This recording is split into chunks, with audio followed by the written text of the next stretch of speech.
guest this week, Phil Burgess. He's the co-founder of Within and works with leaders to drive results by building cultures of connection. He's passionate about building more human organisations where people can thrive. He was previously Chief People Officer for C-Space globally, and before that was Joint Managing Director of C-Space London, where his people-centric approach to leadership and culture building led to a number of Best Place to Work and Best Agency awards, and Phil being included in Management Today's Agents of Change Power List of men championing gender equality in business. After 4 years in Boston, he now lives with his wife and children in Hertfordshire. And outside of work, you'll find him running Picking Up Litter for Just One Bag 2020, a not-for-profit he runs with his wife, or plogging, doing both at the same time. Welcome to the business of being brilliant, Phil. Hi, Helen. Thanks for having me. It's great to welcome you on the show. And I was not familiar with the term plogging, so I've already learnt something new, that when you're collecting lots of rubbish on your runs. Yes, that's right. Yeah, I think it's actually a Swedish term that comes from I think the Swedish term is plocka, and it's sort of picking up litter and jogging at the same time. So I didn't coin it, but when I'm out for a run, sometimes I take a bag and just pick up litter while I'm at it. Oh, that's really good. I'm feeling guilty now because I run every day and I've never stopped to pick up litter. I've occasionally stopped to rescue farm animals that have wandered off onto the road and stuff. And I've once famously tried to get 30 sheep and lambs back in a field single-handedly, which wasn't very successful. But you've inspired me to take a plastic bag with me next time. And there's always some litter down the country lanes here. Yeah, definitely. Fantastic. So I gave a quick overview, flavour of your career in that introduction then. And throughout your career, you've worked across sales and marketing and consulting, and you've grown a business from scratch, and you've also worked in a big global agency. Looking back at that mix to date, were there any significant turning points or light bulb moments along the way that guided the career decisions you made? There were a number, but I think probably the most foundational experience I had in my career was at university, where I was in my first year at Warwick, studying German, and I'd always been very academic at school, but I wanted to do an internship that was a bit different, and I ended up in America, in California for the summer, selling encyclopedias, selling study guides door to door to mainly to American housewives in a town called Modesto. And I remember signing up on campus. They told me it would be the hardest thing that I would ever do, but it would really help me stand out from people who'd done more conventional internships with law firms and banks, and that wasn't really my scene or the direction I wanted to go in. And it really was the hardest thing I've ever done. We worked 80-hour weeks, 100% commission. We paid for our own sales kits. We found our own places to live. Most of my team quit that summer, but my dad thought I would quit and get on the first plane home. And that kind of drove me to complete the summer. It was a 10-week summer. And I ended up making about $5,000 profit, and actually being not great at it, but just knocking on doors and learning the principles of perseverance, goal setting, working with some great leaders, and being part of a team. And those things, I think, stayed with me afterwards. And I ended up doing it for 7 summers. So I did it all through university to pay my way through university. And then I did it for 3 years full time, recruiting students from universities in the UK and then taking them out and working with them on the field in Florida, Illinois, Virginia. And I ended up meeting my wife through it. I recruited my brother to do it. And and I think those principles of building teams, learning to motivate people when they were there on a voluntary basis, there was no salary. So how do you keep people doing something that was actually really hard, while also motivating myself, taught me a lot about leadership and building people. So that to me has been the thing that has shaped almost everything that I've done in life. Wow, that sounds a really foundational experience, and I'm deeply impressed that you stuck it out, not just for one summer, but actually went back for more. Although I'm, obviously being in California in the summer is probably slightly appealing and offsets some of the more challenging aspects of the work. But that sounded incredibly hard work, a real baptism of fire into, the start of a working life and the world of work. So I'm really impressed. Yeah, I mean, it definitely, I think, gave me a taste of entrepreneurialism and some of those key sort of success principles. I ended up then falling into market research and sales because I wanted something a little bit more intellectually rigorous. So I ended up then moving to an amazing company called Fresh Minds in London, where I sold recruitment and research services, ran a team there. That gave me a taste of team leadership in the corporate environment. And then I ended up moving to a co-creation consultancy, which was another foundational experience. First working with clients, but then ultimately being promoted into a joint managing director position with Felix Koch, who's my business partner today. And that was an interesting experience, being joint MDs of an organization. I think, yeah, when we took over the company, or took over the roles, the company had just been acquired and rebranded, so people were quite disenfranchised. There was a lot of low engagement, attrition was really high, and it was our first foray into sort of a proper leadership role, and neither of us had really done it before. But being in a co-leadership position, I think it taught us that, I mean, one, it was less lonely. And it taught us about how to be really intentional as leaders, because we were really conscious of not being played off against each other, of appearing as a united front. And it forced us, I think, to really think about our own personal values and were they aligned? And luckily they were, because our personalities and working styles couldn't really be more different. And then that experience, I think, taught me a lot about, I guess, what it takes to be a good leader. I made tons of mistakes. We got tons of stuff wrong.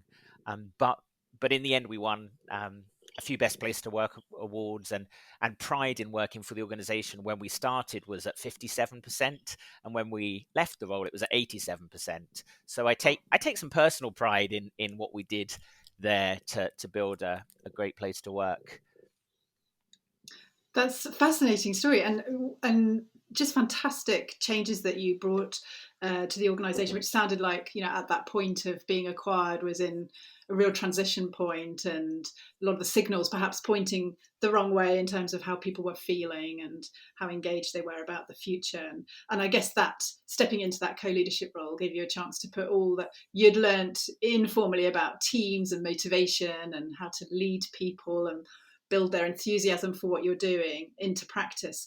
And I've had a pair of co-CEOs on the podcast in the last series, and it was really interesting hearing them talk about sharing that leadership role. And I know that's slightly different to being joint MDs. I don't know quite how similar and different it is, but they talked as well about, the many benefits of having a partner in that role. About, they mentioned also about the loneliness and just, always being able to challenge each other's thinking, knowing that you're really Mm-hmm. in it together. Someone's always got your back, even if you're having a really rubbish day or you can't see anyone else's point of view. You're there for each other. So really interesting to hear that has worked very well for you as well. And then you and Felix then set up Within, is that right? Together, which Yeah, you're so there now was, leading together. yeah, so after, so there's another 4-year gap in between. So after running the London office together, I headed to Boston and spent 4 years as chief people officer, while Felix looked after Europe and APAC. So over in the States, I was looking after learning and development, HR, diversity, equity, and inclusion, culture building. And actually, it was while I was in the States that we really got the inspiration for our new business Within, which, as you said at the start, is all about how can we help leaders build more connected workplace cultures. And like many businesses, as we emerged from the pandemic, we were a 400-person business that had become essentially a remote business overnight. As we sort of emerged and became more of a hybrid business, we suffered from all the same challenges many businesses did, the great resignation, people feeling lonely and isolated because they weren't in the office any longer. We'd become more siloed.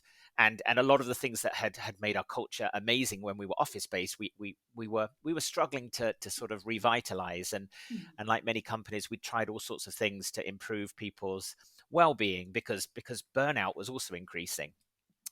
We had mental health apps. We promoted our employee assistance program. We gave people what we called me days. So we gave people budget to take a day off to focus on something important to them. But none of it really shifted the needle when it came to how people were feeling. And we ended up bringing in a social enterprise to train our people, to train 50 of our team in empathic listening and truthful talking. So it was a program that taught people how to listen really well, how to hold space for each other through telling personal stories. And it had an amazing impact on people's well-being. We saw uplift measuring using the WHO5 and PHQ-9 well-being scales. Engagement improved, and there was also a 7 percentage point improvement on retention of staff who went through the program compared to people who didn't. So we sort of looked at each other and we were like, this is what business needs. We need to this is something that could actually help strengthen relationships, build culture in organizations. So we quit our jobs, which was a big, scary decision. I moved back to the UK. Felix is now out in Germany, and we're about 18 months into running Within, where we're working with clients to deliver these programs in to leaders to help them strengthen culture, help them train their people to be better at building relationships with one another. Yeah, that's fascinating that you got to see and measure the impact of that intervention, the listening and disclosing training that you encourage teams to participate in. And it sounds like you were really careful to measure what were the outcomes, what shifted as a result of that, which was great. And it sounds a very Yeah. light bulb moment that you're like, this is the thing we need and want to be doing that really makes a difference, not just all the much appreciated and I think kind of essentials of what you put in a well-being set of well-being benefits, but it's actually talking Yeah. about people, how we're doing, what we're working on, how we're finding our Yeah. experience of doing that. It gets much deeper, doesn't it? Yeah, I think I made in my role as chief people officer, I think I was also, I wouldn't say I was guilty of doing it because I think people appreciated the perks and the benefits that we brought in. I think sometimes people can be quite dismissive of the idea of fruit in the office. We had fruit in the office, but I wasn't under any illusion that fruit in the office was going to improve people's mental well-being. But it's quite nice to grab a banana or an apple sometimes. I think it's nice to offer people $250 to spend on gym membership or well-being classes. It's nice to have yoga and Zumba lessons. And then there's the systemic things that contribute to people's mental health and well-being. So what is the culture like? Do they feel like they belong? Do they feel safe enough to dissent? Is there meaning in their role? Do they have meaningful relationships across the organization?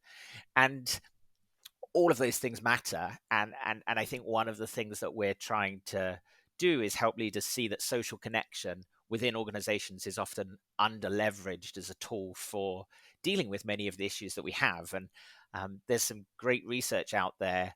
The book I keep talking about right now is Vivek Murthy's, the US Surgeon General's book called Together, where he sort of outlines the case for connection. And if people feel more socially connected within society, within organizations, it will improve well-being.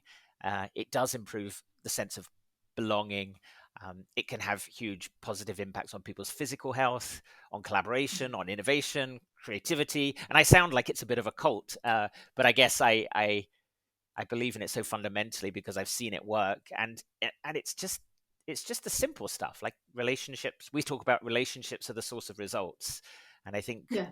I was definitely guilty of fixing the symptoms rather than the fundamental causes of disconnection at work, and I think that's what we're now trying to tackle. Yes. Thanks for the book recommendation. I haven't heard of that one and I'd love to read it. And I think, I don't know if you've read it, but another great book on this topic is by Professor Robin Dunbar. He of the Dunbar's number about the optimum size of Mm-hmm. groups. And he was a guest on my last series, and his latest book is called The Social Brain. And it's exactly about that, about how, from an evolutionary perspective, we're wired to really need and thrive off high quality social, interpersonal, in person activities and interactions. And so I'll pop links to both of those books in the show notes. And it's something that I absolutely agree with wholeheartedly, and kind of is woven through my own book about, time management. Is actually, we're all, I suspect, so busy focused on tasks and deadlines and adding stuff to the organization, or to the to-do list or the agenda all the time, and not often taking things away, that actually we're often a bit guilty of just being too busy to stop and really talk to each other. And then in parallel, there's this tidal wave of loneliness. A worrying percentage of people say they don't have a best friend at work, which we know is Mm-hmm. really important, right, for employee engagement and business performance, but just people being happy and thriving in their careers. I mean, what is it that when you talk to your clients who come to you saying, we're worrying about this, we think we might need your help? Is it just that everyone's just too busy to stop and listen to each other? Have we lost the art of doing that?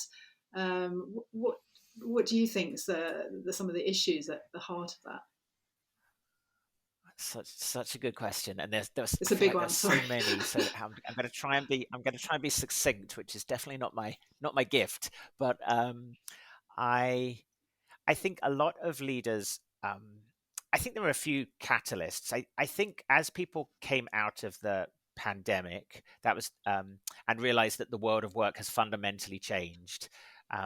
I think that people threw a lot of money and resources at initiatives that might change things, but partly, I guess, born out of crisis, were not able to necessarily think about things super strategically. So they now have lots and lots of different things in place, but they may not be addressing the root cause of the challenges in their organizations. And I think as in some organizations, like I spoke to a chief people officer yesterday of a really large technology company, and she was talking about how the meeting culture is really one of their fundamental challenges. There are back to back to back to back meetings. People don't feel permission to say no to the meetings that they're in. There aren't always clear agendas. And people don't have a lot of time for thinking because everyone is in meetings all the time. So she was talking about a strategy that they were putting into place to create permission for people to decline meetings, having Yeah. all of their team leaders go through the number of meetings that they're doing and sort of get rid of some of them. And I remember we found that too. We would go through, there would be lots of legacy meetings, and we would be like, well, why is this even in here? This was put in like 6 months ago, and we would just be adding more and more and more. So I do think that there is something about this sense of like many organizations are running so fast and putting so much stuff in that people are not necessarily taking the time out to think and consider what they could remove. I love what you said there. Um, I think some of the other fundamental causes are, we are now living in a more hybrid world. There are more remote people are working remotely. People are not all in the office on the same day, and people who have joined organizations during that time are not necessarily as connected into the culture as they might have been previously. And those moments where people meet in the office more serendipitously are not necessarily happening. So I think the Yeah. organizations that are getting it right are companies that have that are doing intentional relationship building. So a long way of saying, in answer to your question, I think some people are coming to us and saying like, we've become quite siloed. Our departments are no longer sort of collaborating because people don't have relationships between departments. They're kind of quite strong in teams, but we don't have the links anymore between engineering and creative, or the account managers and the research managers. So more siloed Mm. thinking, more geographical disbursement, and others are coming with this sense of people are just tired and exhausted and burnt out, and we're not really sure what to do about it. We've tried all of these things and nothing's really working. Um, and I think those leaders are beginning to realize that it's coming down to culture. It's not really Mm. about the initiatives you do. It's more about your business culture and how you're tackling things more systemically. Yeah, yeah, that's a really interesting set of reasons and insights into, you know, the light bulbs that are going on for leaders, a couple of years now, if that post pandemic, and realizing that some of the advantages of hybrid working and being more digitally enabled ways of working actually are resulting in quite significant drawbacks or challenges as well. I'm really interested Mm, what you're saying about less collaboration between functions, for example. So how do mm. you help organisations to build cultures of connection in a very practical way? What do you do with your clients? Yeah, so on a practical level, like one of our foundational programs is training people over a series of interrelated workshops in how to listen really well. So we teach people a structured talking and listening framework, which essentially teaches people how to listen to others in a way that holds space for them and doesn't um, leave people feeling judged. So we teach people about some of the habits that most of us have that get in the way of listening well, like our tendency to interrupt, our tendency to want to fix people, our tendency to hijack other people's stories with our own. So that we teach people about how to become more self-aware of when you're listening to respond rather than listening to hold space for someone else. And the way we do it is we have people share very short stories about their lives and we time people. So it's very democratic. We call it share the air. So in a group of, we might have 20 leaders and we might split them into smaller groups and have people each speak for 2 minutes uninterrupted about something going on in their lives or something that shaped them. And then other people would respond in a very structured way. And then the next person would go. And the it it teaches people the skills of listening well, and it also the fact that people are sharing these more personal stories is one of the things that increases the sense of connection and strengthens relationships between the groups. So we might take 25 leaders through the course, and then at the end, they've learned a common language around how to talk and listen more effectively. But they've also got to know each other better as humans. So we tend to find that that increases social cohesion when they go back out into the business because they've started to realize that, yeah, people are people too. And some of the things that we often hear at the end of the sessions are things like it's really simple and it's kind of crazy that we're in our 40s and 50s and we're being taught how to listen. But actually, um, we do have bad habits. And what people seem to really value is this having a space that they can step away from the business of the day to day and actually just connect with their colleagues on a meaningful level. And I think that's actually one of the biggest takeaways for people, that to your point about sort of pausing and getting away from the business. And once you've done it a few times, you start to realize how powerful that can be for the rest of your week. Yes. Yeah. Thank you for describing how you help leaders and their teams, and what those sessions look like. And I couldn't agree more. It sounds like it boils down to something really simple. It's not designing a new system or, funding a new initiative. It's carving out time to be together, but then, as you say, really listening well together. And I think it's a bit like the bad meeting etiquette we've all fallen into, or most of us. And we've kind of fallen into bad habits too around listening, not really listening properly. And I vaguely remember from my consulting days, there are kind of different levels of listening, and we probably Mm-hmm. often tend to listen at a very superficial level while our brain's whizzing on something else, or as you say, thinking about our own reply as soon as they draw Yeah. breath.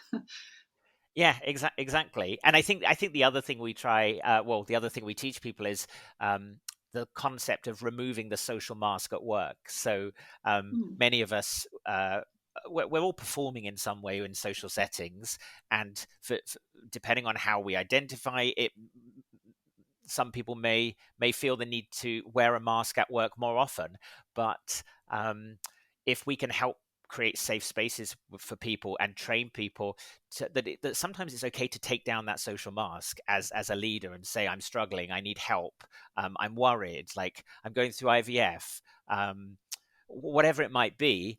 And there's something very powerful about creating safe spaces where people can do that.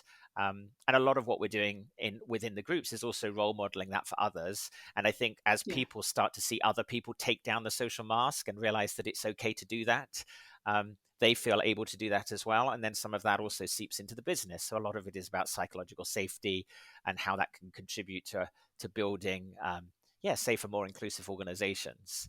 And that's the other Yeah. sort of side of listening well. Yeah. And is there clinical evidence underpinning, the approach that you take with clients, or do you help them measure the kind of before and after of going through this kind of process? I'm just wondering if you get, leaders saying to you, well, it sounds a good thing, but how do I know it's going to really, help me out of the hole we're in about this? Yeah, so it's a little bit of both. So the approach that we used was developed by a psychotherapist called Nikki Forsyth, who Felix and I have known for a long time, but she has run a social enterprise called Talk for Health for the last decade. And the approach that they deliver at Talk for Health, it focuses more on local communities. So they've worked with about 2,000 people across North London, training people up in the approach that we use. And the clinical evidence of the efficacy of the program is really strong in terms of people typically experience a doubling of well-being using the WHO-5 metrics. Folks that have gone into the program not feeling well using that particular scale, there's a doubling of the number of people who then leave the program with improved well-being. There's clinical evidence to suggest that if people take part in the program and then maintain the practice of meeting in smaller peer groups, that it also lowers depressive symptoms. And when we did the program at C-Space, we had 8 of the 50 participants register as showing depressive symptoms at the start. And 6 of the 8 were technically in recovery of those symptoms at the end of the program. And then there's another scale focused more on loneliness. So the clinical evidence is strong. And to answer your question with leaders, we do find that some leaders like to know that and appreciate the sort of the mental health therapeutic benefits of the program. Other leaders are slightly put off by language which is too rooted in mental health. And I can understand that. I think organizations, depending on their culture, are walking a line between the degree to which they want to engage in this sort of clinical side of mental health and whether that's their responsibility or not. Regardless of that, we always work with leaders to try to understand their own metrics that they're looking to shift. So if they're doing engagement surveys with their staff, so we've just worked with a group of managers for a big research company. They wanted to know how can we improve connection across the cohort. And we saw a 20% shift in I feel connected with my colleagues and a 20% reduction in people feeling under strain at work through taking part. And I guess our focus on measurement is partly because when I was CPO, I knew that I had to go to my CFO to get budget. If I had strong evidence for the efficacy of what I was doing, I'd be more likely to get budget again. And also, I definitely did a lot of stuff where I was spending money where I didn't really measure the impact, which did make it really hard to choose what to keep going with and what to turn off. So we really focus on that because ideally our clients would keep working with us because we're having a huge impact on them. So it's a Yes. key part of what we do. Yes, and I can see how helpful it is that you've sat in your clients' shoes literally and had their roles.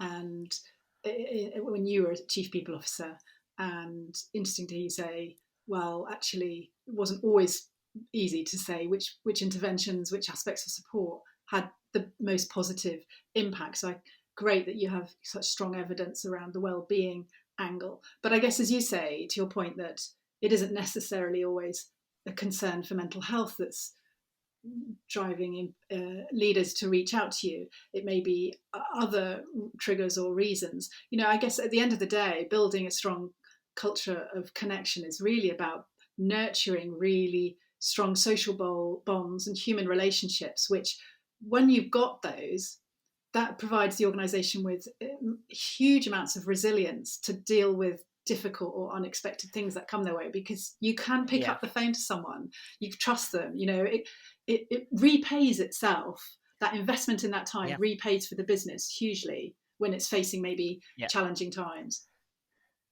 Yeah, the phrase we often use is it can improve the collective resilience of the organization. Yeah, so if people have a strong relationship, to your point, they're more likely to be honest with each other. There's more likely to be, I guess, radical candor might be the expression that you use. But beyond like delivering tough messages, you're more likely just to say to someone, yeah, actually, I don't think this is working, or I think we should do things differently. Or you might be more likely to say, you know what, I'm having a really rough day today. Is it okay if we move this meeting?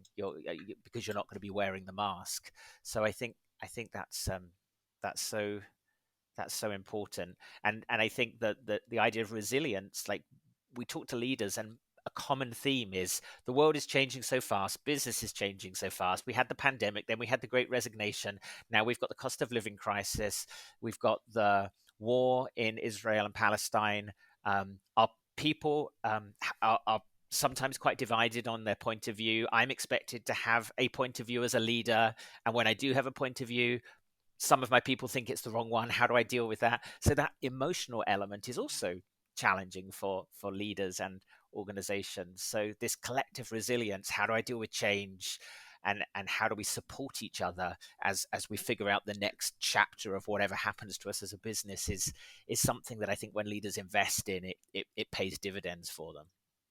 Yes, I'm absolutely convinced of that too, and great to hear how you see that playing out with your clients. So, if people have been, if this has been really resonating for people listening, and they'd like to find out more about the work you do or get in touch professionally, what's the best way for them to do that? So a couple of things. They're welcome to connect with me on LinkedIn, Phil Burgess or within. So that would be a place. Pop me a message. I'm always happy just to jump on the phone and have a chat with people. Um, if they want to go to our website, it's www.within.business. And there's also a link on our website across the top where people can sign up. We run a 90-minute workshop every couple of weeks, which is a free workshop where we teach people some of the techniques that they can use to build connection with people that they're leading, and how they can unlearn some of the habits that sometimes get in the way of listening well. We've had about 120 people go through that over the last few months. So we run that every couple of weeks, and they'd be welcome to sign up if they wanted to take part and see what it's all about. Wonderful, thank you. And I'll put all those links in the show notes. So if you're listening, didn't quite catch them, just click on the main webpage that this episode's being hosted on, and you'll find quick links there. Phil, it's been such a pleasure talking with you, hearing about your own career from the very start, selling those study guides in California, right through to leading big agencies in the UK and in the US, and now helping other organizations to build really strong cultures of connection that improve performance and make for happier, healthier employees along the way, as co-leader of Within. Thank you so much. You've been a brilliant guest. Thank you. Thanks for having me. It's been a fun conversation.